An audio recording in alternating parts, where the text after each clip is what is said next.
What if the reason people overlook you has nothing to do with your looks, your status, or your intelligence? What if it's something far more subtle, something you've been leaking in every interaction without even realizing it? Because here's the truth most people will never tell you. Attraction is not built when you speak. Influence is not built when you prove yourself. By the time you try to do either, the decision has already been made. People feel you before they understand you. They sense your level before you explain it. They place you in a hierarchy before you say a single word. And if that invisible signal is weak, nothing you say later can fully fix it. That's why some men talk more and get ignored, while others say almost nothing and still control attention. It's not luck. It's not personality. It's something deeper, something precise, something most people never learn to see. Because the world doesn't respond to effort, it responds to perceived value. And perceived value is built in silence, in behavior, in presence, in things that can't be faked for long.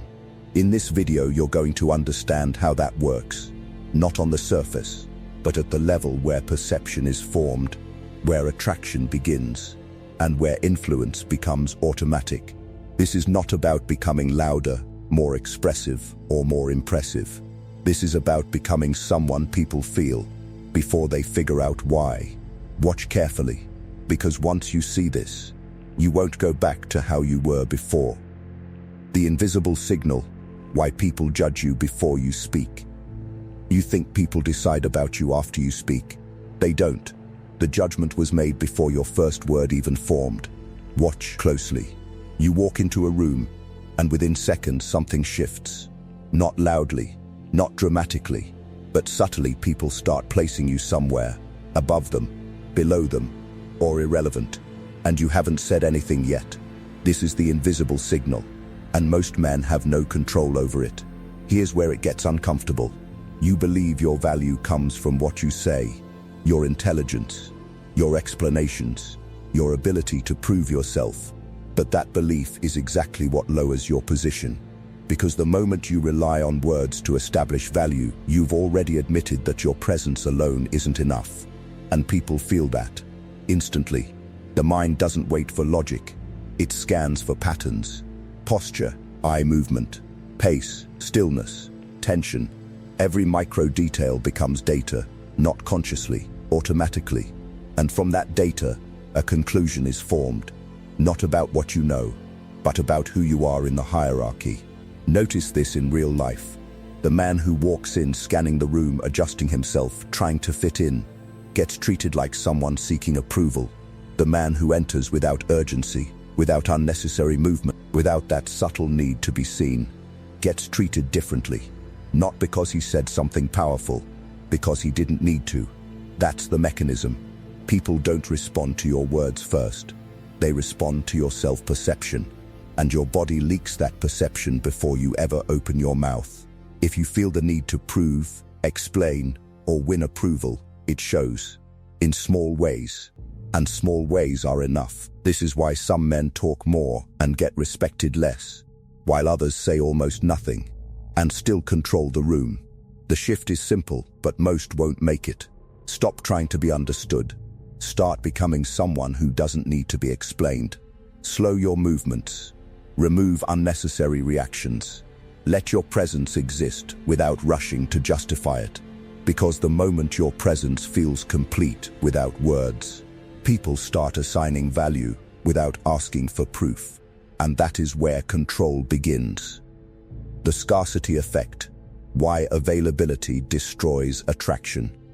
You think being available makes you valuable. It doesn't. It makes you easy to replace. Watch how people treat what's always within reach. The message that gets answered instantly. The person who is always there. The one who never says no. At first it feels appreciated. Then it becomes expected. And eventually it becomes invisible. That's the scarcity effect. And most men violate it without realizing it. Here's the truth. The more accessible you are, the less effort people invest in you. Not because they disrespect you consciously, but because the brain assigns value based on difficulty and uncertainty. If something feels guaranteed, it stops feeling important. Notice the pattern. The man who rearranges his time for everyone slowly loses control over how others see him. The one who responds immediately to every call, every message, every request, signals something without saying it. I have nothing more important than this. And people read that instantly. Now look at the opposite. The man who is not always available, not because he's playing games, but because his time is already occupied, his focus is already claimed, his attention is not free to be taken. Something changes. People wait longer, think more, value access differently, not because he demanded respect, but because his behavior forced recalibration. That's the technique. Scarcity creates tension, and tension creates attraction. When people are unsure when they'll get your time, your response, your presence, their attention locks in. You become something they have to earn, not something they can casually consume. Most men fear this. They think pulling back will make them lose people. In reality, over-availability is what makes people lose interest in them. Look at real life. The man who is always around becomes background noise. The one who appears selectively becomes a moment, and moments are remembered. This doesn't mean disappearing randomly. That's weak. It means being deliberate. Respond when it serves you, not when you feel pressured.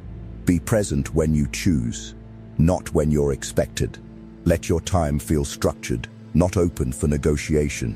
Because the moment your presence is no longer guaranteed, it becomes valuable. And when your attention is no longer easy to access, people start treating it like something rare. Comment rare if you understand this shift. And subscribe, because the next layer will change how you control attention completely.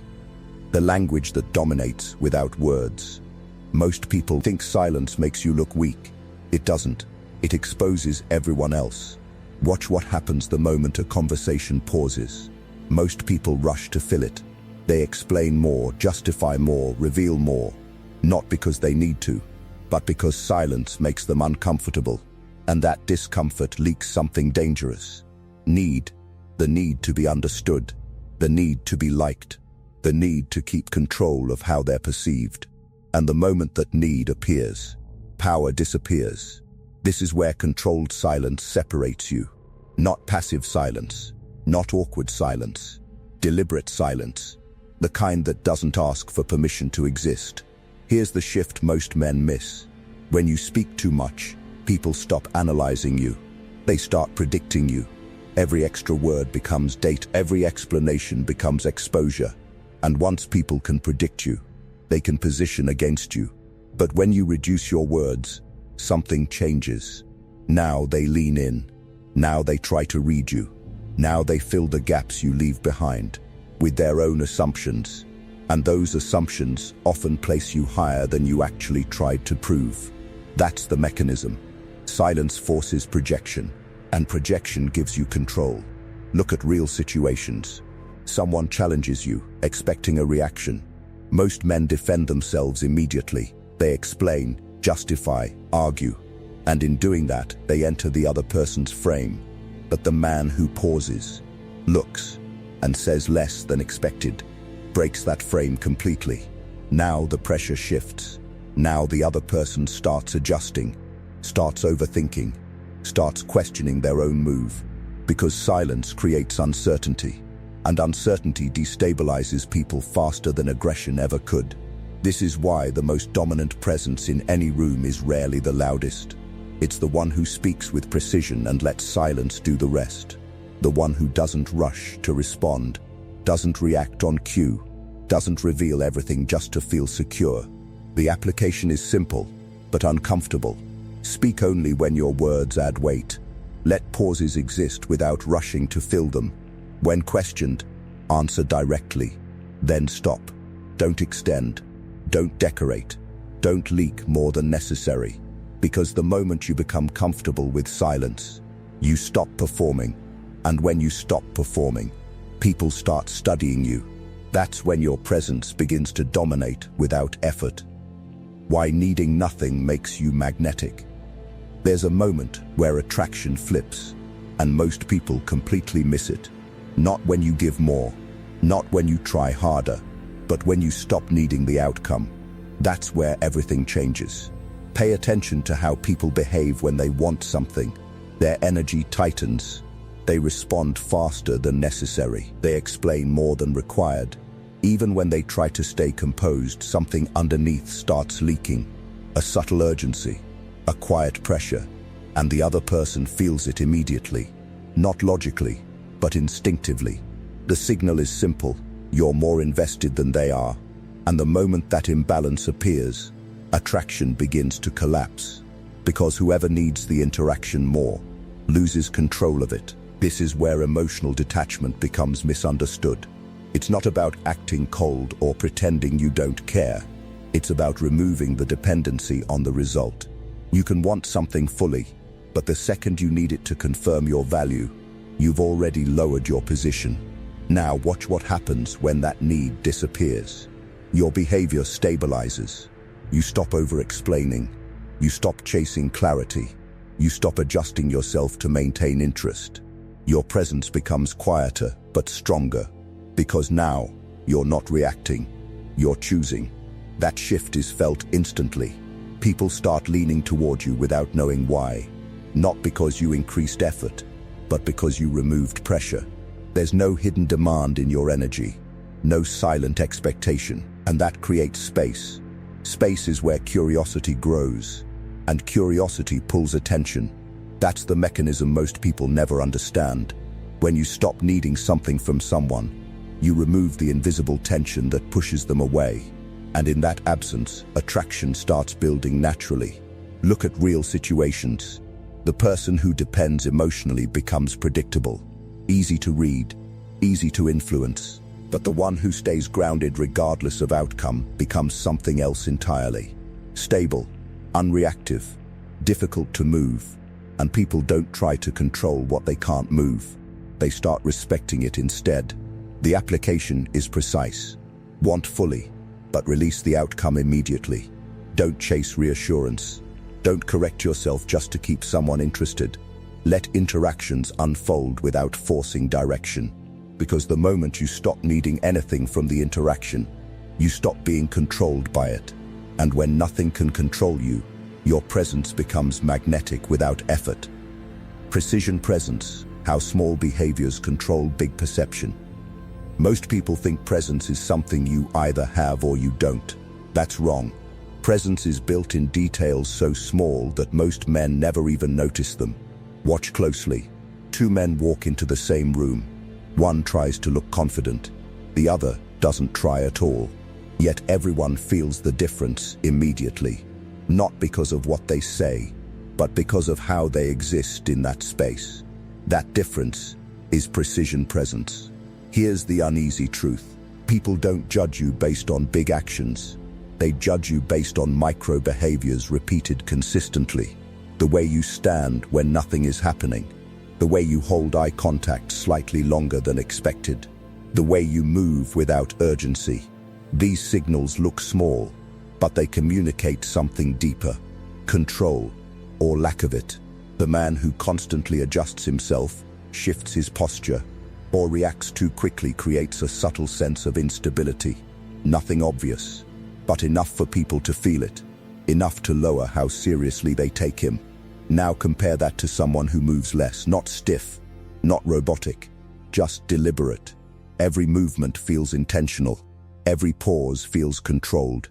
Nothing looks rushed. Nothing looks forced. That's where perception shifts. Because the brain links control over small behaviors to control under pressure. If you can't control your movements, people assume you can't control your decisions. And once that assumption is formed, your words lose weight before you even speak. That's the mechanism. Perception forms before logic. Precision in behavior builds that perception instantly. Look at conversations. One man reacts immediately, interrupts, speaks quickly. Another listens fully, pauses, then speaks with fewer words. The second man is perceived as higher value, even if both say the same thing. Why? Because control amplifies everything. Remove unnecessary movement. Slow your transitions. Let your body reflect stability. When you speak, finish and stop. Don't add extra words to soften your message, because every unnecessary behavior weakens your signal, and every precise behavior strengthens it. Comment precise if you understand this level, and subscribe. Strategic mystery: why being unreadable creates obsession. Clarity feels safe, but in social dynamics, too much clarity makes you predictable, and predictability kills interest faster than rejection ever will. Most people reveal themselves too quickly. Their opinions, their intentions, their next move. They think transparency builds connection. What it actually does is remove tension. And without tension, attention fades. This is where strategic mystery changes everything. When people can fully read you, they stop thinking about you. There's nothing left to figure out. No reason to stay mentally engaged. You become understood, and then slowly ignored. But when something about you remains unclear, the opposite happens. The mind starts working, filling gaps, creating assumptions, replaying interactions, not because you forced attention, but because you didn't give enough to close the loop. That's the game. Uncertainty creates mental investment, and mental investment creates obsession. Watch this in real situations. The man who explains everything about himself feels easy to categorize. Safe but forgettable. The one who reveals selectively feels different. Not distant, not cold, just not fully accessible. That difference is enough. People start watching more closely, listening more carefully, trying to understand what isn't being said, and in that process, they become more engaged than they realize. Because the brain dislikes unfinished patterns, and when you don't complete the pattern, it keeps returning to you. This doesn't mean acting confusing or playing games. That's weak. Strategic mystery is control, not chaos. You share what serves the moment and hold back what doesn't. You don't rush to explain your thinking. You don't reveal your full perspective immediately. You let understanding build over time instead of delivering it all at once. That restraint creates depth. Look at conversations. Someone asks a question expecting a full explanation. Most people give everything. The strategic man answers just enough, then stops. Now the other person leans in, asks more, invests more, because they have to. The application is precise. Speak in layers, not full disclosures. Leave space after your responses. Let people work to understand you instead of handing them everything instantly. Because the moment people have to think about you, they stay engaged with you. And the moment you become mentally engaging, you become hard to ignore. How power is felt before it is proven. Power is not proven first. It is felt first. And by the time you try to prove it, the judgment has already been made. Walk into any room and watch carefully. Before anyone speaks, before any credentials are known, people start placing each other somewhere. Higher, lower, equal, invisible. This happens instantly, and most men have no awareness of it. That placement is social positioning. Here's the uncomfortable truth. People don't wait for evidence to decide your value. They look for signals. How you enter, where you stand, who you engage with, how long you hold attention. These signals form a silent conclusion long before logic ever gets involved. And once that conclusion is formed, everything you do gets filtered through it. Notice this in real situations. One man walks in and tries to prove himself. He talks more, explains more, tries to show his worth. Another says less, observes more, and chooses his moments. The first is evaluated. The second is assumed. That's the shift. Because the brain prefers shortcuts, it assigns status based on perception, not proof. If you look like someone who needs validation, people test you. If you look like someone who doesn't need it, people adjust to you. Power is not something you demonstrate. It's something people decide you have based on how you position yourself. Look at group dynamics. The man who speaks constantly tries to control the conversation. The man who speaks selectively controls the attention, and attention is what defines influence. This is why some people dominate rooms without saying much. Not because they are louder, but because their positioning makes others orient toward them. Don't enter environments trying to impress. Enter to observe. Choose where you place your attention carefully. Engage when it matters, not when it's expected. Let your behavior suggest that your value exists independently of the room, because the moment you start performing for approval, you drop in position, and the moment you stop performing, people start adjusting their behavior around you. That's when power becomes felt instead of forced. Comment positioned if you understand this level, and subscribe, because the final shift turns all of this into a complete identity. The aura code, turning your identity into unavoidable influence. At some point, everything stops being a technique and becomes who you are. That's the line most people never cross. They learn behaviors, apply them occasionally, then drop them the moment pressure appears. And because of that, their presence always feels inconsistent, controlled one moment, reactive the next. People notice that inconsistency immediately. This is where the aura code changes everything. An aura isn't built from isolated actions. It's built from repeated patterns that become identity. The way you think, the way you respond, the way you carry yourself under pressure. When these patterns stay stable across situations, people stop evaluating you moment by moment. They start defining you as something fixed. That definition becomes your influence. Here's the deeper truth. People don't respond to what you do occasionally. They respond to what you do consistently. One strong interaction doesn't create presence. Consistency does, because consistency removes doubt. And when doubt disappears, perception locks in. Watch this in real situations. The man who sometimes shows control but sometimes reacts emotionally feels unpredictable in the wrong way. Not mysterious, just unstable. But the one who remains composed, precise, and grounded across different environments creates a different effect. People stop testing him because they already know what they'll get. That's the mechanism. Consistency turns behavior into identity, and identity is what people respond to automatically. Once someone categorizes you as stable, controlled, and self-contained, they stop looking for weaknesses. They start adjusting around you instead. This is where everything connects. Silence, detachment, precision, scarcity. None of it works if it's temporary. It only works when it becomes default. Not something you switch on, but something you operate from. Stop treating these shifts like tactics. Treat them like standards. No matter the situation, maintain control over reactions. Maintain clarity in behavior. Maintain consistency in how you carry yourself. Because the moment your behavior stops depending on the environment, your identity becomes solid. And when your identity is solid, your presence becomes predictable in the right way. Stable, grounded, unaffected. That's when influence becomes automatic. Not forced, not performed, not explained.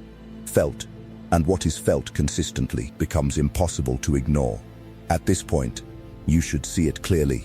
This was never about talking more, trying harder, or proving your value to people who were already judging you before you spoke. It was about control. Control over your presence, control over your behavior, control over what you reveal and what you don't. Because the moment you master that, everything changes. People stop overlooking you, stop testing you, stop trying to figure out where you stand. They feel it. And when something is felt consistently, it becomes impossible to ignore. Now the only question is, are you going to apply it? Or go back to the same patterns that made you invisible in the first place? Comment "I am rare" if you've understood this at a deeper level, because most people don't even reach here. Like the video if this shifted how you see yourself. Share it with someone who needs to see this. And subscribe, because what you're learning here, most people will never even recognize.